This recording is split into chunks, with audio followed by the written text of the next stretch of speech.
बड़ा चूहा gent rat destroyed house. बहुत पहले की बात है, एक गंधर्व लोक आकाश में रहता है। वहाँ पर देव कुमार बोलकर एक गंधर्व रहता था। देव कुमार बहुत ही टिंगा था, पर बहुत छोटा रहने के कारण उसको जल्दी जल्दी चलने में बहुत परेशानी होती थी, पर वह बहुत ही बुद्धिमान था।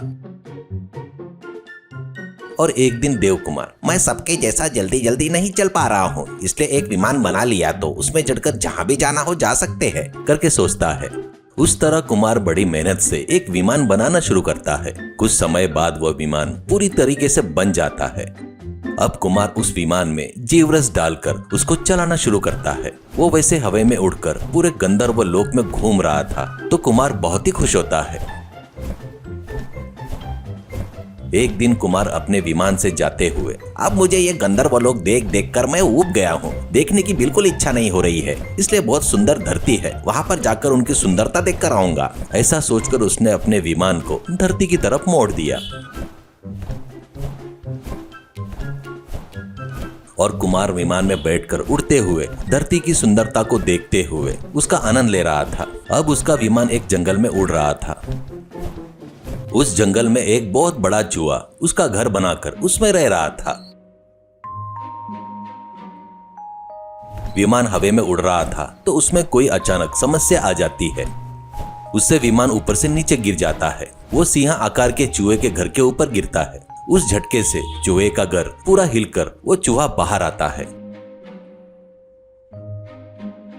वो घर के ऊपर गिरे हुए विमान को देखकर, अरे कौन है रे तू? तेरे विमान के गिरने के लिए तेरे को मेरा घर ही मिला क्या? पहले अपना विमान वहां से निकाल करके कहता है। वो कुमार सावधानी से विमान से उतरकर, अरे बुरा मत मान दोस्त, मुझे ऐसा होगा करके बिल्कुल नहीं सोचा था मैं। थोड़ा रुको दोस्त, विमान क्यों गिरा है देखता हूँ करके देखकर, हे भगवान, इसमें तो जीवरस डालना भूल गया इसलिए गिर गया है करके कहता है। तो चूहा, जीवरस यानी क्या है वो?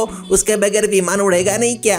ऐसे कहता है। तो कुमार, जीवरस नहीं रहा तो ये उड़ेगा नहीं। अभी समस्या ये है कि जीवरस हमारे लोक के सिवा और कहीं भी नहीं मिलता है, पर यहाँ धरती पर जीवरस देने वाले पेड़ विंध्याचल पर्वत पर रहते करके सुना है। मैं वहाँ जाकर लेकर आता बोले तो मैं अपने छोटे पैरों के कारण तेज नहीं चल सकता। वो भी इस विमान की आदत होने के बाद तो मेरा चलना ही बंद हो गया है। अब क्या करना समझ में नहीं आ रहा है करके कहता है। वो चूहा थोड़ी देर सोचकर, एक काम करते हैं, तू मेरे ऊपर चढ़कर बैठ जा, मैं तेरे से ज्यादा बलवान हूँ ना, इसलिए जल्दी से विंध्याचल पर्वत के जंगल में पहुंचकर वो जीवरस क्या है तो लेकर आएंगे, चल ऐसा कहता है।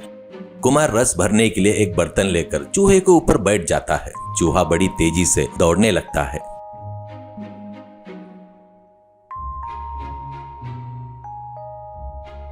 ऐसे थोड़ी दूर आते ही उनको एक नदी आड़े आती है। वो चूहा, अरे क्या मैला, मेरे को तो तैरना नहीं आता, अब मैं क्या करूं? अब इस नदी को कैसे पार करेंगे करके कहता है। तब कुमार चूहे के ऊपर से उतरकर, मुझे भी तैरना नहीं आता है यार, पर अपन इस डुंगा की मदद से नदी पार कर सकते हैं करके डुंगा को दिखाता है। ऐसे दोनों डोंगा के ऊपर से नदी पार करके दूसरे किनारे पर पहुंच जाते हैं।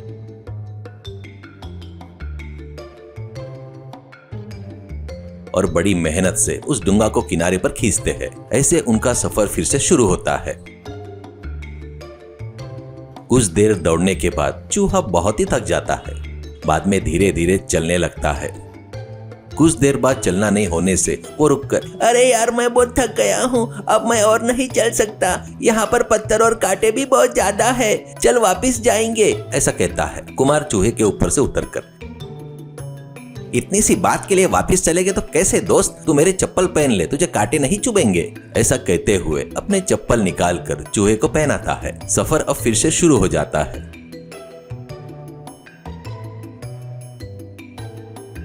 वो लोग विंध्याचल पर्वत के जंगल में पहुंचने के बाद कुमार, ये देख चूहे, अब तू रुक जा यहाँ पर आराम कर, मैं जाकर जीवरस लेकर आता हूँ, तब अपन दोनों वापिस जा सकते हैं ऐसा कहकर पहाड़ी पर चढ़ना शुरू करता है।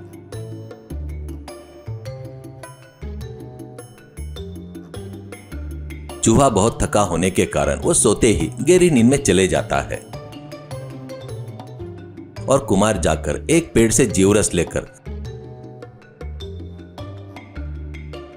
पहाड़ से उतरना शुरू करता है। वो आकर सो रहे चूहे को उठाकर, अब चलेंगे क्या ऐसा कहता है। तो चूहा बर्तन अच्छे से पकड़ ले, रास्ते में छलक गया तो पहले ही धोखा हो जाएगा, चल चलते हैं करके बोलता है। ऐसे उनकी वापसी का सफर फिर से शुरू होता है।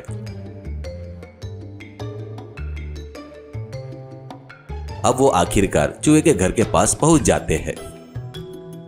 अब कुमार घर के ऊपर चढ़कर जीवरस विमान में डालता है। बाद में उसको शुरू करते ही काम करना शुरू करती है। अब कुमार, चूहे दोस्त तूने मेरी बहुत मदद किया, तुम्हारा यह एहसान मैं कभी नहीं भूल सकता, अब मैं चलता हूँ, ऐसा कहता है। तो चूहा, क्या है, क्या तू जा रहा है तो मुझे बहुत दुख हो रहा है, अब फिर से मैं अकेला ही रह जाऊंगा ना, ऐसा कहता है। तो कुमार, अरे ऐसे दुखी मत हो दोस्त, तेरे लिए मैं हूँ ना, ऐसे जंगल में अकेला क्या जिएगा, ऊपर से तुम्हारा घर भी टूट गया है, तू मेरे साथ आएगा तो हम साथ में गंधर्व लोक में जाकर वहाँ पर जिएंगे, वहाँ पर तुमको किसी भी चीज की कमी नहीं होगी, ये देखने की जिम्मेदारी मेरी है, ऐसे कहता है। तो चूहा बहुत खुश होकर, अकेला जी रहा था तो एक दोस्त बनकर आया, सच में तेरे जैसा अच्छा दोस्त मिलना मेरी किस्मत है, तू मेरी जिंदगी में आना मेरी किस्मत है, चल चलते हैं। ऐसा कहकर दोनों मिलकर विमान चढ़ते हैं। उस तरह विमान हवा में उड़ते हुए गंधर्व लोक की तरफ जाता है।